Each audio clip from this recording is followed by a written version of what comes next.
Working backwards from Endwalker, we've now reached Heavensward in this series, where we'll of course be covering all 44 mounts added during this expansion and where they come from. This time we'll kick things off with the 3 mounts added in Heavensward from the Beast Tribes. First up, the Sanua Mount, which is available from the Vanu tribe in the Sea of Clouds after getting them to rank 7. Second, we have the Kongamato Mount, which is available from the Vath tribe this time in the Dravanian Forelands, again after getting them to rank 7 Sworn. And third, the Cloud Mallow Mount, which is available from the Moogle Beast tribes in the Churning Mists after getting them to rank 7. Next, we'll cover 2 mounts added via Deep Dungeons, which for Heavensward means Palace of the Dead. First, we've got the glorious, much sought after Black Pegasus Mount, much coveted and dropped from gold trimmed sacks, which are unfortunately only found in floors 151 to 199 of Palace of the Dead. Now also available though with extreme luck via material container 3s from your Grand Company, or if you've got deep pockets, for a fair few million from the market board. Second, we've got the Disembodied Head Mount, this time traded for 10 potsherds, which have a chance of dropping in bronze chests in all floors of Palace of the Dead. Next up, we have 1 mount added via the Diadem. That is, the Pegasus Mount. Comment in the description if I'm wrong, but I believe this was added to the Diadem way back when the Diadem was added to the game in its original, not particularly liked form. And at that point it was traded for a currency called Sky Pirate Spoils. Fast forward to today, and it is still connected to the latest version of the Diadem, which now is part of the Firmament content, but now brought from Ernie in the Firmament with 4,200 Sky Builders scripts alongside a bunch of other mounts. Next, a handful of mounts added during events which happened during Heavensward. First, we've got the Witcher's Brew Mount. This was originally from the 2015 All Saints Wake, aka Halloween event, now in the cash shop.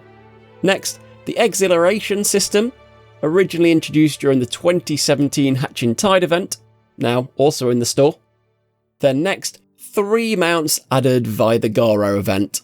The event disappeared for a while, but is actually, since 6.1, still available within the game. If unaware, you have to obtain an event title by presenting yourself to the disreputable priest in the Wolves' Den wearing specific event gear, which you buy from the same NPC for PvP wolf marks, and then compete in various forms of PvP wearing said titles. First is the Rhaego Mount, which is for winning a total of 50 matches in PvP from any of the front lines, rival wings, or the feast maps when it was in the game, or now from the Crystalline Conflict while having one of the titles equipped. Second, the Jinga Mount, via an achievement for winning 10 frontline or rival wings matches while having a title equipped.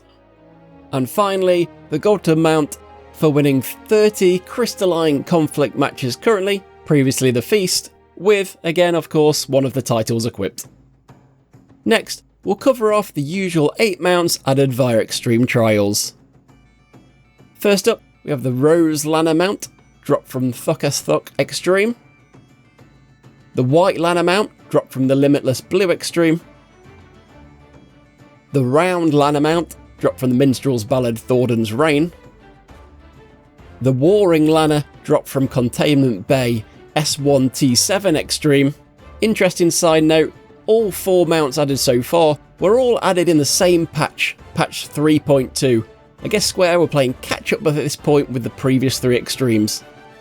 Then, the Dark Lana Mount, dropped from the Minstrel's Ballad Nighog's Rage. The Sophic Lana, dropped from Containment Bay P1T6. The Demonic Lana, dropped from Containment Bay Z1T9. Noting that as usual, all these Extreme Trials mounts can now be traded with totems dropped from their own respective Extreme Trials. But then finally, the amazing Firebird Mount, unlocked via a simple quest in Idleshire after obtaining all 7 of the other Extreme Mile mounts.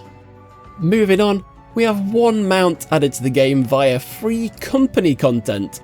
I think to this day the only mount that's ever been technically added for free companies, and that is the Zoo Mount, which is brought with an Iron Voyage spoil. How are these connected to free companies, you ask? Well, you obtain these via free company airship voyages from the Seer Cloud Sector 24 in particular. This mount is now also available with a bit of luck via Material Container 3s from your free company, or at now a very reasonable price on the market board. An interesting fact, I also believe this is the first ever mount which was sellable on the market board. Next, one mount added via the Gold Saucer. That was the Archon Throne, which is brought with 750,000 MGP. Then next, a mount which is at this stage somewhat iconic in the game and really testament to how mega super rare it still is, despite being added all the way back in 3.3, and that is the Astro Mount, added via the Mentor system. It is for an achievement for completing 2,000 duties via the Mentor Roulette in the Duty Finder. For those unaware, as it takes a little bit of work to just even get the Mentor Roulette unlocked first, you obtain Mentor status from the Smith, who can be found in various places, including the 3 starting city-states. In order to get this status, you actually need to have first completed 1,000 dungeons, have received 1,500 recommendations from other players, and need to have completed the level 90 job quest chains for at least one job in every role type.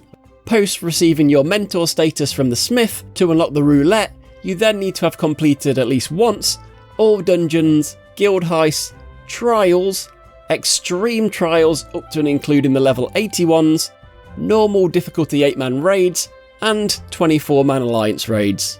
Phew, at least not the savage raids. Next, we have mounts added via the MSQ, for which Heavensward added in a very generous 3 mounts. First, we received the Black Chocobo mount, then the Mana Cutter mount, and third, Midgard Summer. Next, we have a couple more PvP related mounts, which thankfully are actually still in the game. We've got the Gloria class airship, which is an achievement for winning 200 matches in the Crystalline Conflict. Of course, at the time that would have been the Feast. And second, the Aerodynamic System, which is an achievement for winning 100 times for one of the Grand Companies in the Fields of Glory Frontlines map. Next, we'll quickly cover off those real money mounts, of which Square Enix probably hadn't quite hit their stride yet, having only added 8. First, the Griffin mount, added as part of the Heavensward Collector's Edition. If you still want this, you can go to the Mog Station and upgrade your current version to the Digital Collector's Edition. Second, we have the Amber Draught Chocobo, which is purchasable from Calamity Salvagers with 8 gold Chocobo feathers. If unaware, the primary way to get these is via the Recruit a Friend campaign. Your friend does actually have to pay for a sub before you get them, so it is essentially a long-winded paid-for mount, though you can also get 10 gold feathers for free as a bonus for transferring your character to a server designated as a new world, or from a congested to a preferred server. Though, Square Enix will still get you somehow, because you will have to pay to transfer back to your old server if you want to. Next, we have what I still see as one of the best mounts in the game, the Twintania mount, but this time for 15 gold Chocobo feathers. We then have the Red Baron mount, straight up from the cash shop, the White Devil mount from the cash shop, the Bennu mount from the cash shop, and lastly the Fat Moogle mount from the cash shop. Our next category is Savage mounts, which, unlike subsequent expansions, we only had 2 added instead of 3, with the second raid tier missing a mount. So we had the Gobwalker mount, which was dropped in the Burden of the Father Savage fight, aka A4S, and then the Aradias mount, which was dropped from the Soul of the Creator Savage, aka A12S. Next, via tank achievements, we had the War Panther added. This was an achievement for doing 200 high-level duties as a Dark Knight. Absolutely correct me in the comments if I'm wrong, but I believe all extreme trials, savage and normal 8-man raids, plus I assume Unreal trials count for this. What I know for sure though, as I've just tested it, is that you can still very quickly and very easily still just spam Garuda X solo and unsynced. Easy peasy.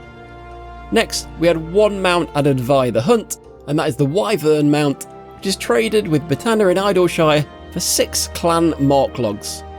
The logs themselves are then sourced from Adelaine in Ishgard, 500 Centauro seals each, so 3,000 in total.